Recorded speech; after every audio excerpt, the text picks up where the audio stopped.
guys, it's Nicole and I am here to do a book review of a book I just finished. It's called A Corner of White by Jaclyn Moriarty. And this was a really cute book. Jaclyn Moriarty is one of my favorite authors.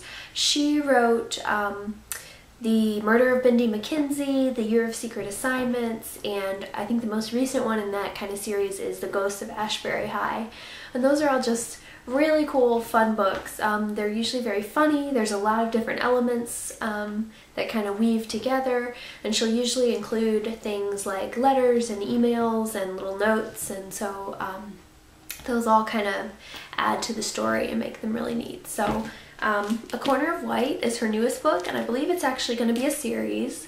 So this is obviously the first book in the series, and it is kind of a whimsical, charming, it's fantasy, but not like high fantasy. It's just has elements of magic.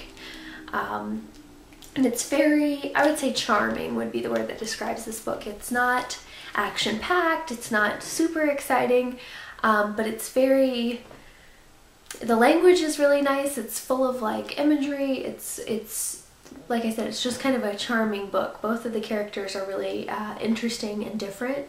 It's about a girl who lives in Cambridge, England, and a boy, Elliot, who lives in this magical kingdom of Cello. And they come in contact with each other when the girl, who of course now I'm blanking out on her name, Madeline, she sees a, this is where the title comes from, a corner of white sticking out of a parking meter, and she decides to pull it out and see what it is, and it's a note that says, "Help, I'm being held against my will." So she doesn't really know what to make of it. She thinks maybe it's a joke, or she just doesn't know. So she writes a letter back and sticks it back in the parking meter, and it makes its way through a crack between the worlds to this boy Elliot in the kingdom of Cello. So they start a correspondence back and forth, and both of them have issues that are going on with their families and their lives. Madeline and her mom have just sort of run away from her dad, who is really kind of unstable. So they've gone from a really wealthy lifestyle where she had everything and it was very exciting, to now they live in one small apartment and they're just like eating beans, and her mother's a seamstress, you know, to get by. So she's sort of having trouble adjusting to their new lifestyle, and she keeps thinking that her dad's going to come in and rescue them. Meanwhile, Elliot, he is living with his mother because his father disappeared mysteriously about a year ago. And at the same time, his uncle was killed and a high school teacher also disappeared. So of course there's a lot of rumors about, you know, did he run away with the teacher? What really happened? But in Elliot's world, there are color attacks. So there'll be like a 5th level yellow or a level 3 purple, and they're super damaging when they come through. So that was sort of one of the magical elements of the book. So he's trying to survive all that and solve the mystery of where his dad has gone. So anyway, they're kind of talking about these things through their letters.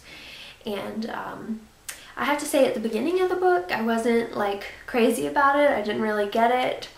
I wasn't sure at all where it was going, and that lasted for probably 2/3 of the book.